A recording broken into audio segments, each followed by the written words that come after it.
You don't have a lot to laugh, right? Got back you laughed before, rather than joking. Yeah. Good morning, everyone. We've got one embargo section today just for the dailies, with everything embargoed until 10:30 p.m. tonight. Now, signal when that period begins.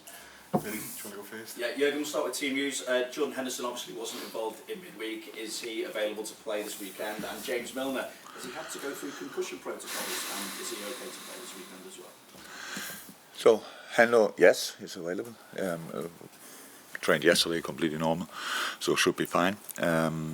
Was only a little thing, but serious enough to not involve him in the last game. Yes, and you answered the question already pretty much yourself. When you go through a concussion protocol, you are not available for the next game because you have to go through different stages. He's fine, but still, that's how it is, and it's how it is rightly so.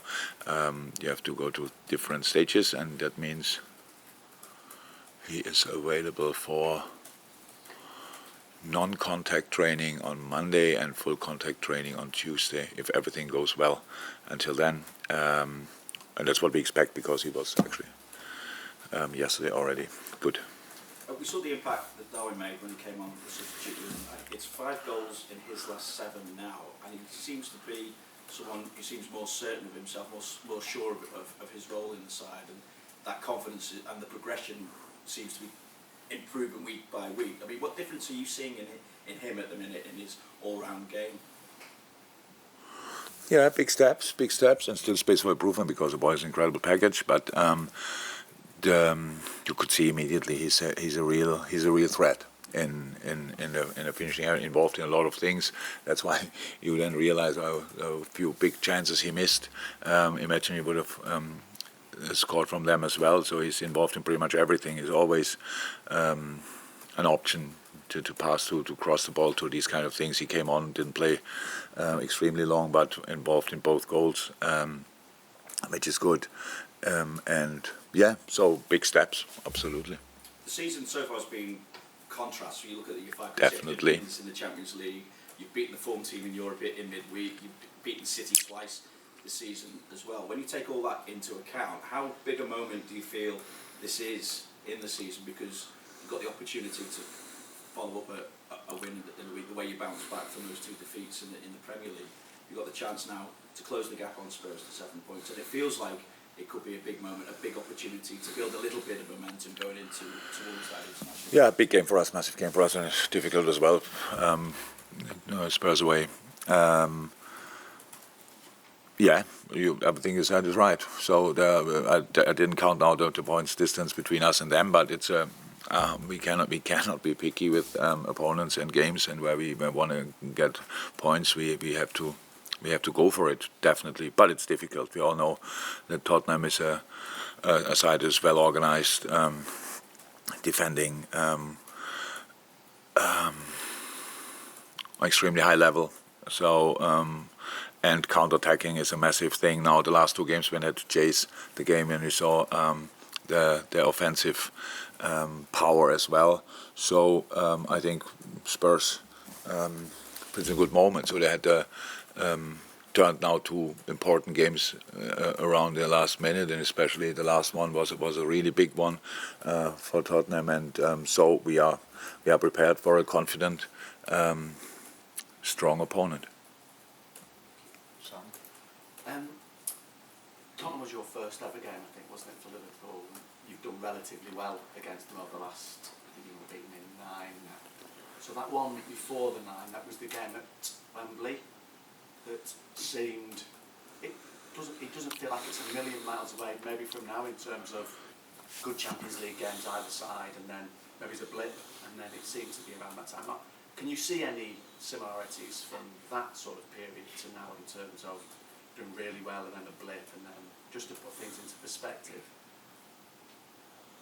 You mean when we lost 4-0 or what? 4-1 at Wembley. Oh, 4-1. Mo scored. Mo scored. The first half. One of the 400 goals he scored against Tottenham in a 4-1. Yeah, I took Dejan off. You had that really research, huh? But I remember that as well, by the way, because I had Dejan the next day in the office. But I asked him to come in until he knocked on my door. Thank God I cannot feel anymore what happened 4 years or whenever it was ago. But the situation, what we have is, so like we see what we are capable of doing in specific ways, really big games, good games, stuff like this. But then it's a lot of games, and we have to always to frig a little bit who can play again, who is not aware. But it was never now like, yeah, same lineup again. Come on, let's go from here. So I don't think we had that chance a lot of times. These kind of things. So that's why it's probably. But I can't remember that what was around this game, to be honest. But it's like this: if you are not consistent, then there's always a reason for it, and very often it's a reason with availability. Who can you play? How often can they play? Blah blah blah. All these kind of things, and that's one, not the only, but one of the reasons why we are not consistent. If it was that time as well, then there are similarities. If not, then not. So we are.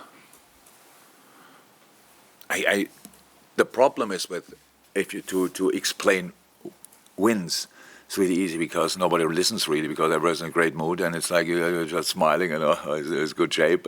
Explaining when you lose is much more difficult because each word is really important, but it's that you cannot, or at least I don't have 5 million different words for it. If you want to get out of something, you first have to get through it, and that's where we are. So, and it might take time, but it doesn't mean we don't say now Tottenham is too early for us to really show up already. No, it's not. We are there. We go there and want to be at our best 100%. But sitting here now and being 1,000% convinced, yes, and we will. What I can tell you, it never was before going to Tottenham that I thought, good moment to face Tottenham, let's smash them. It was never the case. It's a difficult place to go, a really good team, extremely well coached, and a real fighting unit. So there are no friendly games against them. Antonio's on his toes, on the sideline. The players are in challenges and blah blah blah, all these kind of things. So it will be a tough one. But that's what we actually all want. It's like a Champions League game in the Premier League. And that's how we will approach it. You know, in terms when you said nobody listens when you win, do you mean us? Yes. Yeah. You can now say you generally don't. And does that mean listen. you have to be more careful in terms of what you say with every word, or?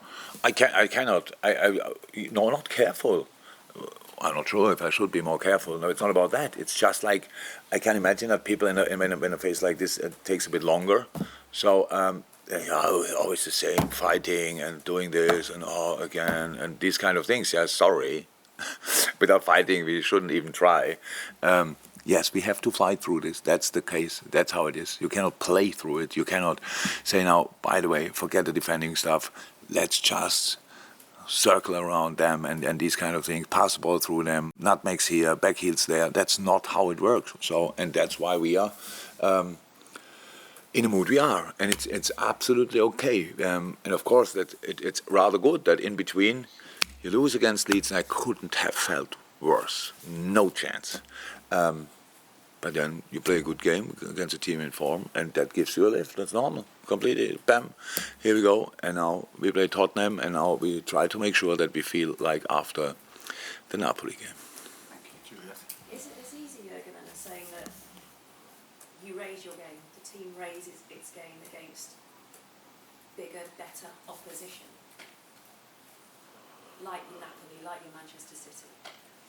But it didn't only do that. We won. Bournemouth is doing, thank God, really well after that. But we played 9-0 against Bournemouth and against Rangers. It's not only then. But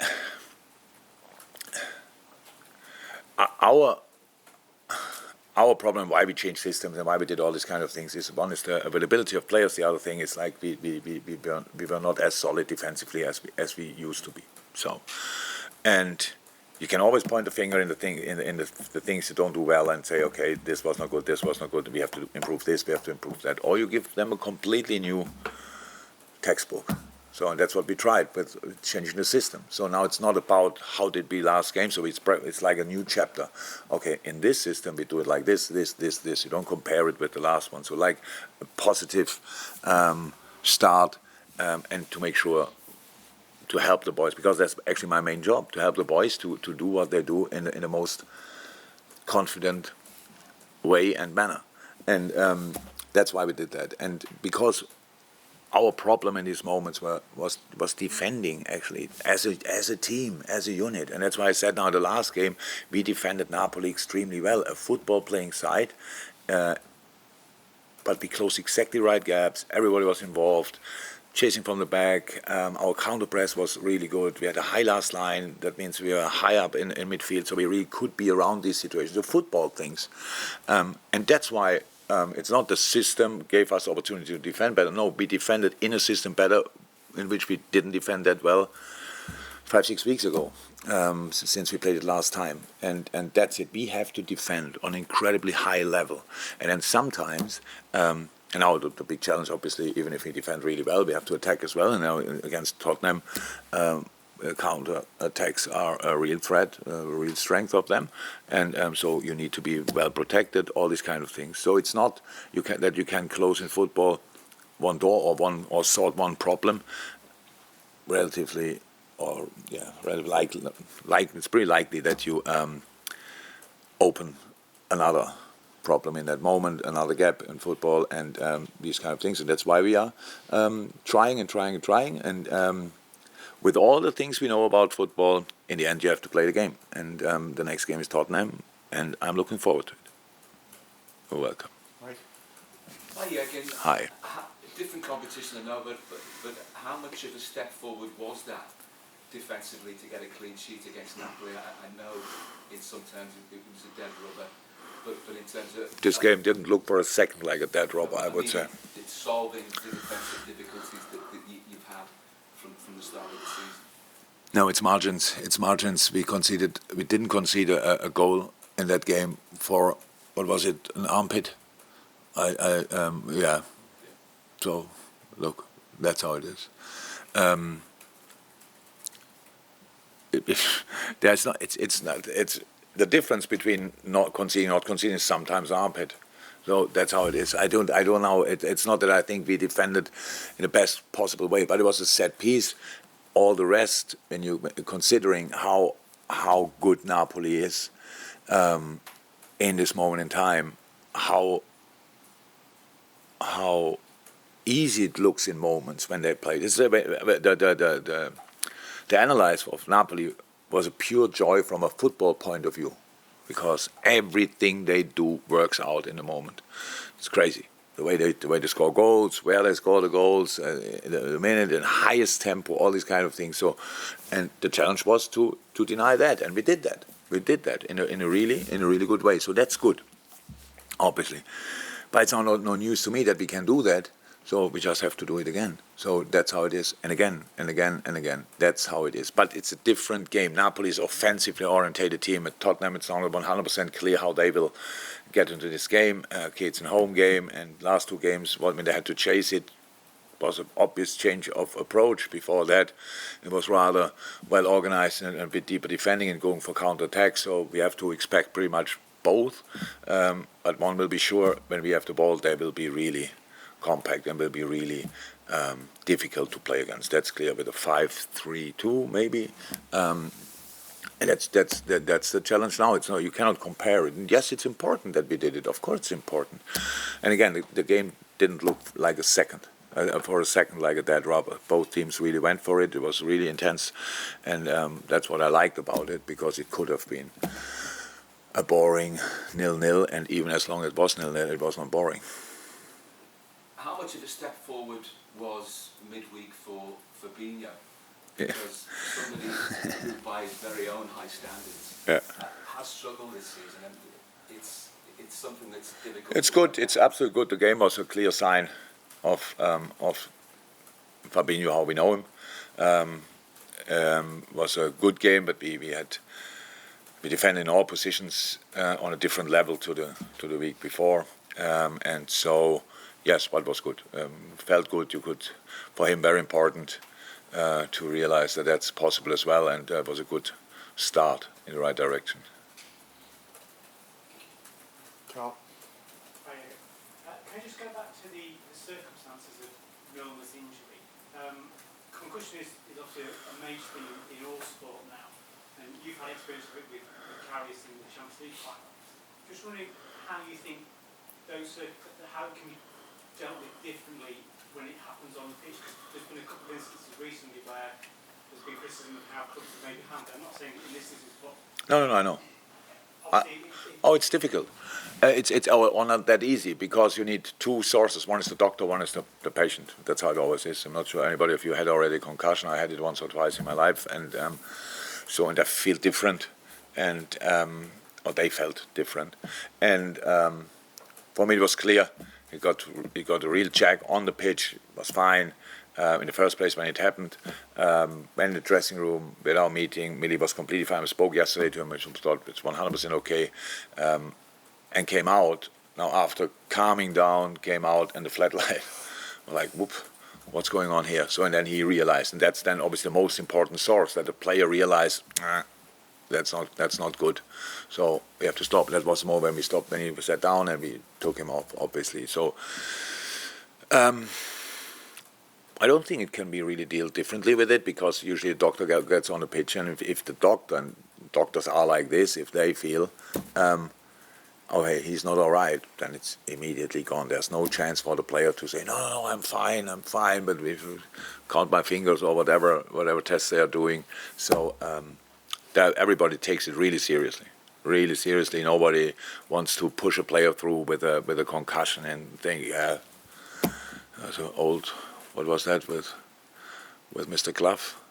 Was it him or another coach when I played? How is he? He got a knock. He doesn't know who he is. Tell him he's Pelé and send him back. It's a good joke, but we don't do that nowadays anymore. Yeah. Was he Klopp? Many people have said that. Yeah. Okay, it's a good one. Yeah. That's it. We really take it seriously. That's definitely the case, and it was the first moment that everybody knew, and especially Millie knew. Okay, that's it, and here we stop. I guess that highlights the difficulties of diagnosing concussion, because you don't know when it's going to kick in off. Often there's quite a gap between you getting the blow and then feeling the effects. And there's been talk of sort of temporary fixes, like you obviously have access to a concussion substitute, but there's been people sort of suggesting you have a temporary substitute while someone is assessed, and all sorts of ways of getting around it. But is that not a viable option, do you think? You've got to work on the basis of the deep. Yeah, but it's in high performance sports on the pitch, surrounded by 30, 40, 50, 60, 70, 80, 90, maybe 100,000 people. I think it's typically enough to do it in a close environment, in a medical practice. So to figure it out immediately, so you need a few tests probably. So that, how I said, two sources, doctor and player, and everybody takes it seriously. When the player is dizzy, then he's off. First moment, immediately done. And when a doctor has the feeling that he's not right, then he's off. It's the quickest we can do. What shall we do else? What else shall we do? I know when you say now temporary subs, I'm fine with the concussion sub, absolutely fine. Take him off and bring another player means you can still change 5 times after that. The other team has an extra sub. I think that's the best we can do. About when you say now, it takes quite a while between getting the concussion and that is really kicking in. I'm not sure 15 minutes is then the time to wait for. So then people tell you after an hour it kicks in. That's, I think, how we do it is the right way. And it doesn't happen that often, to be 100% honest. I can't remember one before. It's now the first time. It was the way Millie got hit. But when did we have a concussion before? I can't remember it. So we can talk about it like it happens all the time, and the boys are constantly in danger. They are not. They're well-trained athletes, and it doesn't happen that often. But if it happens, we have a solution for it, which is much better than ever before in football's history. Is there space for improvement? Probably, but I don't know how. Last one to Neil Jones, then on to the embargo section. Obviously, it's 2 weeks until the start of the World Cup, and there's a growing number of players now either out of the World Cup or... I don't like, I hate this subject. Okay, well, can I still ask a question from a manager's point of view? Is there anything you can do to balance that? No. The threat of players or No. the demands of the team? No. That's it. These problems were so clear. They were so clear. And nobody mentioned it for one time until 3-4 weeks before the World Cup. When all of a sudden player got injured and they say, oh, they cannot play the World Cup. Whew. So this specific problem that players who got late injured in a season and cannot play the World Cup is not new. So after a long season, it happens everywhere in the world. But now, starting the World Cup a week after the last game, oh, that's a bigger risk. Crazy. Nobody cares about us, how we deal with it. And you ask me all the question, and if I give you all the answers and these kind of things, what do you think what I shall do? Ask the players before Southampton or now before Derby, really want to play? So, yeah, but what's the situation? Asking a question is one, but we are all guilty, and you more than I am guilty, for letting it happen. Letting it happen in the first place. Oh, and now it happened. Now we have the situation, and that's it, and we have to go along with it. And for the players who get injured and cannot play is a disaster, but how can we change that?